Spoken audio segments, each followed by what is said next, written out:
अन्तर्यामि परात्परं हितकरं सर्वोपरि श्रीहरि साकारं परब्रह्म सर्वशरणं कर्ता दयासागरम् आराध्यं मम इष्टदेव प्रकटं सर्वावतारी प्रभु वन्दे दुःखहरं सदा सुखकरं श्रीस्वामिनारायणम् साक्षात् अक्षरधाम दिव्यपरमं सेवारतं मूर्तिमान् सर्वाधार सदा सरोमविवरे ब्रह्माण्डकोटिधरम् भक्ति ध्यान कथा सदैव करणं ब्रह्मस्थितिदायकम् वन्दे अक्षर ब्रह्मपादकमलं गुणातीतानन्दनम् श्रीमन्निर्गुणमूर्तिसुन्दरतनो अध्यात्मवार्तारतम् देहातीतदशा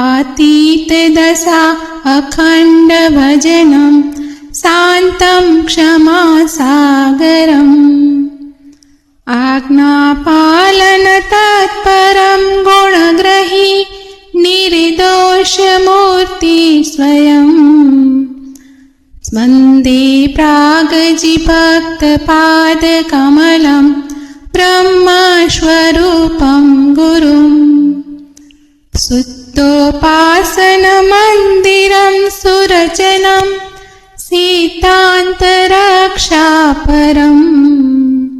संस्थास्थापनदिव्यकार्यकरणं सेवामयं जीवनम् निष्ठा-निर्भयता सुकष्टसहनं धैर्यक्षमाधारणम्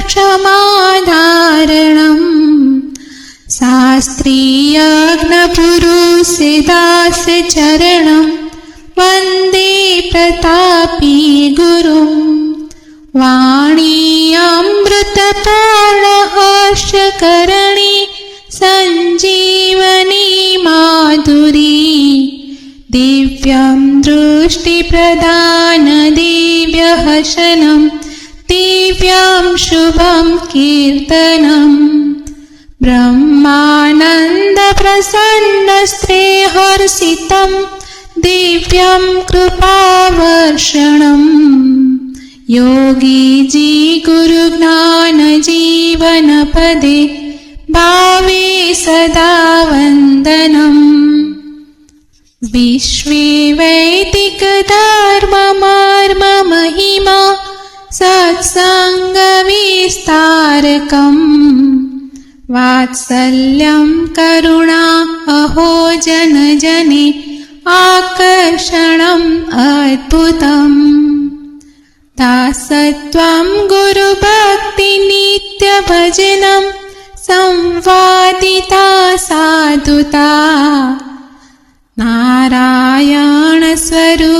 स्वामी प्रमुखं वन्दे गुरुमुक्तिदम् दिव्यं सौम्यमुखारविन्दसरलं नेत्रे अमीवर्षणम् निर्दोषं महिमामयं सुहृदयं शान्तं समं निश्चलम् निर्माणं मृदुदिव्यभाव सततं वाणी शुभा निर्मला वन्दे केशवजीवनं मम गुरुं स्वामी महन्तं सदा।